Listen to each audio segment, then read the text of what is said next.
கிறிஸ்து இயேசுவிலே பிரியமான சகோதரர்களே சகோதரிகளே, ஏலாக்குறிச்சி அருள்நிறை அடைக்கல மாதாவின் அன்பு பக்தர்களே, ஏறக்குறைய தவக்காலத்தை ஆரம்பித்து ஒரு வாரத்தை நிறைவு செய்திருக்கின்றோம். இன்றைய நாட்களிலே ஜெபம், தவம், தானம் என்று சொல்லி நாம் சிந்தித்து கொண்டிருக்கின்றோம். இதிலே மிகச்சிறப்பாக இன்றைய நாளினுடைய வழிபாடு 2 வாசகங்களும் நமக்கு தரும் செய்தி, நாம் மனம் மாற்றம் பெற்றவர்களாக வாழ வேண்டும் என்று அழைப்பு விடுக்கின்றது. யோவேல் புத்தகம் இயல் 2 நாம் வாசிப்பது போல, உங்களுடைய உடைகளை கிழித்து கொள்ள வேண்டாம், மாறாக உங்களுடைய இதயத்தை கிழித்து கொண்டு கடவுளிடத்திலே திரும்பி வாருங்கள் என்பதனுடைய மைய பொருளை இன்று நமக்கு எடுத்து கூறுகின்றது. இன்றைய முதல் வாசகத்திலே நினிவே நகர மக்கள் யோனாவினுடைய வார்த்தையை கேட்டு மனம் மாறியதன் நிகழ்வை இன்று நாம் வாசிக்கின்றோம். இன்றைய நற்செய்தி வாசகத்தில் அடையாளம் கேட்டு இயேசுவை வற்புறுத்துவதையும், அவர் உங்களுக்கு யோனாவின் அடையாளத்தை தவிர வேறு அடையாளங்கள் கொடுக்கப்பட மாட்டாது என்பது சொல்வதையும் இன்றைய நற்செய்தி வாசகத்தில் நாம் வாசிக்க கேட்டோம். அன்புக்குரியவர்களே, இந்த தவக்காலத்தில் நாம் ஆழமாக சிந்திப்பது மனம் மாற்றத்தை பற்றி தான். அன்புக்குரியவர்களே, மனம் மாற்றம் என்பது நாம் உண்ணாமல் இருப்பது மனமாற்றம் அல்ல, பிறர் மனம் புண்படாமல் இருப்பது தான் உண்மையான மனமாற்றம். பொட்டு வைக்காமல் இருப்பது மனமாற்றம் அல்ல, பிறரை பொசுக்கென்று பேசிவிடாமல் இருப்பது உண்மையான மனமாற்றம். பூ வைக்காமல் இருப்பது மனமாற்றம் அல்ல, பிறரை பற்றி புரணி பேசாமல் இருப்பது உண்மையான மனமாற்றம். செருப்பு அணியாமல் இருப்பது மனமாற்றம் அல்ல, பிறரோடு செருக்கோடு வாழ்ந்துவிடாமல் இருப்பது உண்மையான மனமாற்றம்.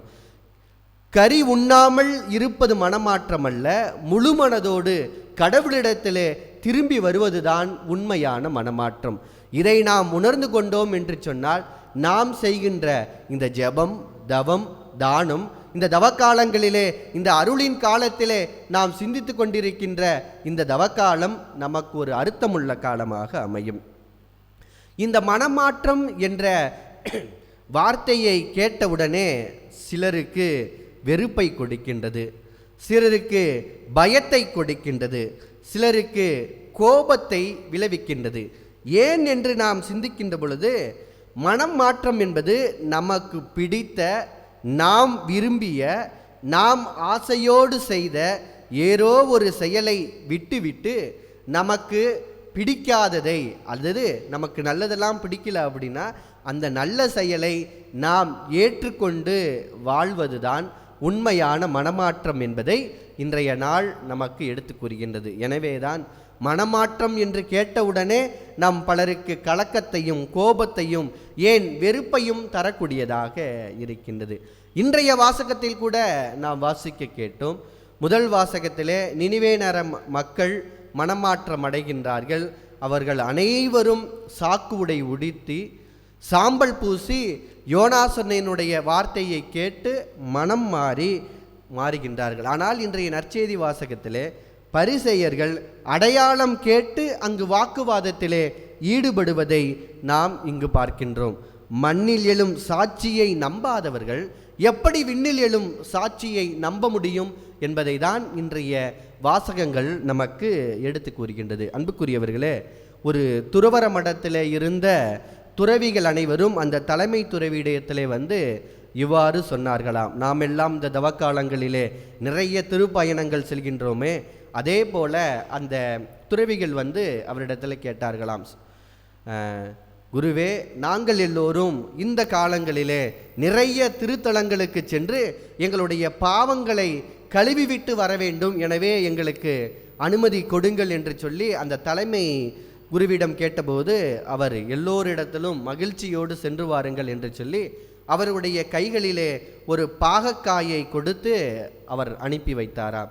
அவர் சொன்னாராம், நீங்கள் எங்கெல்லாம் செல்கின்றீர்களோ அந்த திருத்தலங்களுக்கெல்லாம் செல்லுங்கள், அங்கு இருக்கின்ற தீர்த்தத்தை இதன் மீது தெளித்து வாருங்கள் என்று சொன்னாராம். அந்த சீடர்கள் அத்துணை பேரும் எல்லா திருத்தலங்களுக்கும் சென்றார்கள். அங்கு சென்றபோது தன்னுடைய குரு கொடுத்த கட்டளையை நிறைவேற்ற வேண்டும் என்று சொல்லி அங்கிருக்கின்ற திருத்தங்களை எல்லாம் அந்த பாகக்காயின் மீது வைத்து தங்களுடைய பயணங்களை எல்லாம் முடித்துவிட்டு அந்த தலைமை துறவியிடம் வந்து இவ்வாறு சொன்னார்களாம், குருவே, நாங்கள் அனைவரும் மகிழ்ச்சியோடு சென்று வந்து விட்டோம், எங்களிடத்திலே ஒரு மாற்றம் தெரிகின்றது என்று அந்த தலைமை துறவியிடம் சொன்னபோது அவர் கேட்டாராம், உங்களிடம் கொடுக்கப்பட்ட அந்த பாகக்காய் எங்கே என்று கேட்டபோது அனைவரும் அதை கையிலே காண்பித்தார்களாம். அதை அனைவரும் சாப்பிடுங்கள் என்று சொன்னபோது அவர்கள் சாப்பிட்டார்களாம். அந்த பாகக்காய் கசந்ததாம்.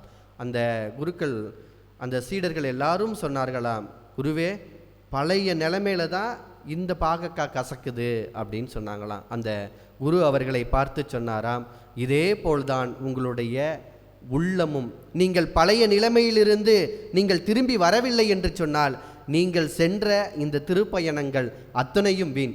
நீங்கள் மனமாற்றம் பெறவில்லை என்று சொன்னால் நீங்கள் போன அத்துணை பயணமும் வீண் என்று சொல்லி அந்த தலைமை துறவி அந்த சீடர்களுக்கு சொன்னாராம். ஆம் அன்புக்குரிய சகோதர சகோதரிகளே, இந்த தவக்காலத்தில் நாம் பல்வேறு தவ முயற்சிகளை மேற்கொண்டாலும் உண்மையாக நம் மனம் மாறி இறைவனிடத்திலே வரவில்லை என்று சொன்னால் நாம் செய்கின்ற செயல்கள் அத்தனையும் அந்த பாகக்காய் எத்தனை திருத்தலங்களுக்கு சென்று வந்தாலும் கசப்பு தன்மையோடு இருந்ததோ அதே போல்தான் நம்முடைய வாழ்வும் இருக்கும் என்பதை நாம் உணர்ந்து கொள்ள வேண்டும். இந்த மனமாற்றம் என்பதனுடைய பொருள் என்ன? இதை பற்றி நாம் ஆழமாக சிந்திக்கின்ற பொழுது, மனம் மாற்றம் என்பது பொய்மையிலிருந்து வாய்மையை நோக்கி, இருளிலிருந்து ஒளியை நோக்கி நாம் மாறி செல்வதுதான் உண்மையான மனமாற்றம். எனவே பழைய வாழ்விலிருந்து புதிய வாழ்வை நாம் தேடி வர வேண்டும் என்பதை தான் மனம் மாற்றம் நமக்கு எடுத்து கூறுகின்றது.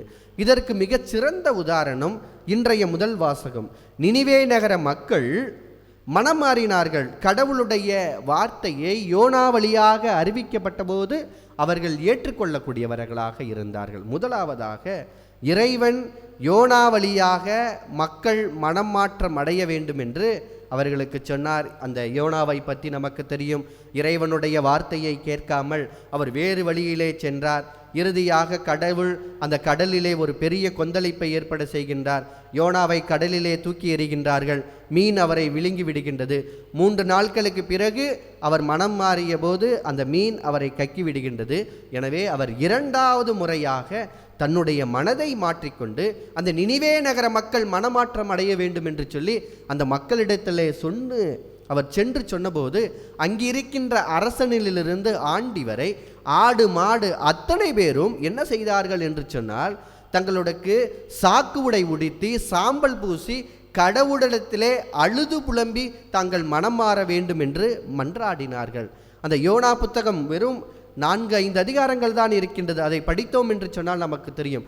அதன் இறுதி பகுதியிலே யோனா, இந்த மக்கள் மனமாறிவிட்டார்கள், கடவுள் அவர்களை அழிக்கவில்லை என்று சொன்னபோது யோனா கடவுளை பாட்டு சபித்த போது கடவுள் அவர்களிடத்திலே சொன்ன வார்த்தை, அந்த யோனாவுக்கு உணர்த்திய வார்த்தை, இந்த சாதாரண ஒரு காட்டு அத்தி செடிக்கு யோனா மரமருந்திய போது இறைவன் சொன்னது, ஒரு சாதாரண காட்டு அத்தி செடிக்கு நீர் இவ்வளவு மனம் வருந்துகின்றாயே, இங்கிருக்கின்ற 1,20,000 மக்கள் தங்களுடைய வலது கை எது இடது கை எது என்று தெரியாமல் இருக்கின்ற மக்கள் மனமாறி வருகின்ற பொழுது அவர்களுக்கு நான் இரக்கம் காட்டாமல் இருப்பேனா என்று சொல்லி இன்றைய இந்த யோனா புத்தகத்தின் முழுமதையும் நாம் வாசித்தோம் என்று சொன்னால், நாம் மனமாற்றம் அடைந்தோம் என்று சொன்னால் இறைவன் நமக்கு இரக்கம் காட்டுவார் என்பதை நமக்கு எடுத்து கூறுகின்றது. எனவே நாம் மனம் மாற வேண்டும், இறைவனிடத்திலே முழுமையாக திரும்பி வர வேண்டும் என்பதை இன்றைய நாளினுடைய வழிபாடு நமக்கு எடுத்து கூறுகின்றது. அன்புக்குரியவர்களே, விவிலியத்திலே நாம் பார்க்கின்ற பொழுது பல நபர்கள் மனமாற்றம் அடைந்தார்கள்.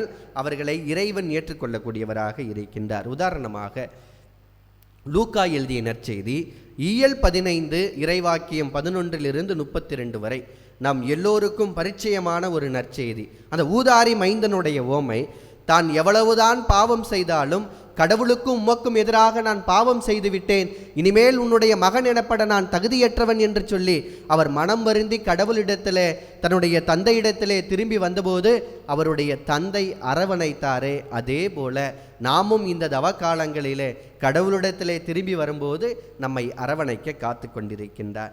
2வதாக மதகலன் மரியா லூக்கா எழுதிய நற்செய்தி இயல் 7 இறைவாக்கியம் 36 - 50 வரை வாசிக்கின்றோம். தன்னுடைய பாவ வாழ்வை மாற வேண்டும் என்று சொல்லி கண்ணீரோடு அவர் மனம் சிந்தினாரோ அவர் இயேசுவினுடைய அன்பு சீடத்தியாக அவர் மாறிவிடுகின்றார். அதே லூக்கா எழுதிய நற்செய்தி இயல் 19 இறைவாக்கியம் 8 நாம் வாசிக்கின்றோம்.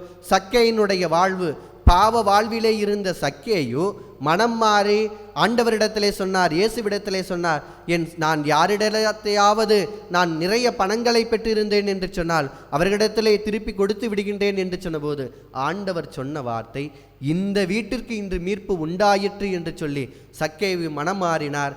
ஆண்டவர் அவரை ஏற்றுக்கொண்டார். இயேசுவை கொல்ல வேண்டும் என்று சொன்னவர், இயேசுவை கொல்லுவதற்காக, இயேசுவை கொன்றவர்களுக்காக உடன் நின்று போராடியவர் திருத்தூதர் பவுல். இயேசுவை யாரெல்லாம் ஏற்றுக்கொண்டார்களோ அவர்களை அழிக்க வேண்டும் என்று சொல்லி புறப்பட்டு சென்றவர். திருத்தூதர் பணிகள் இயல் 9 நாம் வாசிக்கின்றோம். அவர் அந்த தமஸ்கு நகருக்கு செல்கின்ற பொழுது அங்கு ஆண்டவரை உணர்கின்றார். ஆண்டவர் அவரோடு பேசுகின்றார். நீ துன்புறுத்தும் இயேசு நானே என்று சொன்னபோது அவர் மனமாற்றம் அடைந்து கிறிஸ்துவை ஆதாயமாக்கி கொள்ள அனைத்தையும் குப்பை என கருதுகின்றேன் என்று சொல்லி தன் வாழ்வை அர்ப்பணிக்கக்கூடியவராக அவர் இருப்பதை நாம் பார்க்கின்றோம். அன்புக்குரிய சகோதர சகோதரிகளே, நாம் மனமாற்றம் அடைந்தோம் என்று சொன்னால், தன்னிலை உணர்ந்தோம் என்று சொன்னால், இறைவன் நம்மை அரவணைத்து தன்னுடைய அன்பு மகனாக, அன்பு மகளாக அரவணைக்க காத்து கொண்டிருக்கின்றார். அப்படி என்று சொன்னால் நாம் எப்படி இருக்க வேண்டும்? உண்மையான மனம் மாற்றம் அடைந்தவர்களாக. ஏதோ அடையாளங்களை கேட்டோ, நாம் ஏதோ இறைவன் நமக்கு வல்ல செயல் செய்துவிட்டால் மட்டும் மனம் மாற்றம் அடையக்கூடியவர்களாக இருக்கக்கூடாது. இறைவன் நமக்கு செய்த எல்லா நன்மைகளையும் ஏற்று, இறைவன் நமக்கு செய்த எல்லா ஆசிருக்காகவும் அவரிடத்திலே நாம் மனம் மாறி வருகின்ற பொழுது இறைவன் நம்மை அரவணைக்கின்றார், நம்மை ஆசிர்வதிக்கின்றார் என்பதை நாம் ஆழமாக உணர்ந்து கொள்ள வேண்டும். எனவே அன்புக்குரிய சகோதர சகோதரிகளே, இன்றைய பதிலுரை திருப்பாடலிலே நாம் வாசித்துவது போல கடவுளுக்கு ஏற்ற பலி நொறுங்கிய நெஞ்சமே என்று சொல்லி நம்முடைய உள்ளங்களை உடைத்து கொண்டு கடவுளிடத்திலே திரும்பி வருவோம். கடவுள் தீயோனுடைய அழிவை அல்ல, அவர்களுடைய மனம் மாற்றத்தை விரும்புகின்றார். மனம் மாற்றம் நம்மை ஆண்டவர் மீது நம்பிக்கை கொள்ள செய்கின்றது. மத்தேயு எழுதிய நற்செய்தி இயல் 3 இறைவாக்கியம் 8 வாசிப்பது போல, நீங்கள் மனம் மாறியவர்கள் என்பதை அதற்கேற்ற செயலில் காட்டுங்கள் என்று சொன்னது போல, நாமும் உண்மையான மனமாற்றம் அடைந்தவர்கள் என்பதை நம்முடைய செயல்களிலே காண்பிப்போம். ஏதோ சாதாரண ஒரு மனமாற்றம் என்று சொன்னவுடனே நம்முடைய உடைகளை மாற்றிக்கொள்வதோ, நாம் ஜெபமாலை அணிந்து கொள்வதோ அல்ல, நம்முடைய உள்ளத்தை கிழித்து கொண்டு கடவுளிடத்திலே திரும்பி வருவது, அதுதான் உண்மையான மனமாற்றம் என்பதை உணர்ந்து கொள்வோம். நாம் உண்ணாமல் இருப்பது மனமாற்றம் அல்ல, பிறர் மனம் புண்படாமல் இருப்பது உண்மையான மனமாற்றம் என்பதை உணர்ந்து கடவுளிடத்திலே திரும்பி வருவோம். அந்த வல்ல இறைவன் நம்மை இந்த தவக்காலங்களிலே நிறைவாக ஆசிர்வதித்து நம்மையும் நம்முடைய குடும்பத்திற்கு தேவையான எல்லா அருள்வளத்தையும் பொருள்வளத்தையும் தந்து வழிநடத்த தொடரும் திருப்பலியிலே மன்றாடுவோம். இறையாசிரை பெற்றுக்கொள்வோம். நல்லாயன் இயேசு கிறிஸ்து என்றென்றும் வாழ்த்த பெறுவாராக.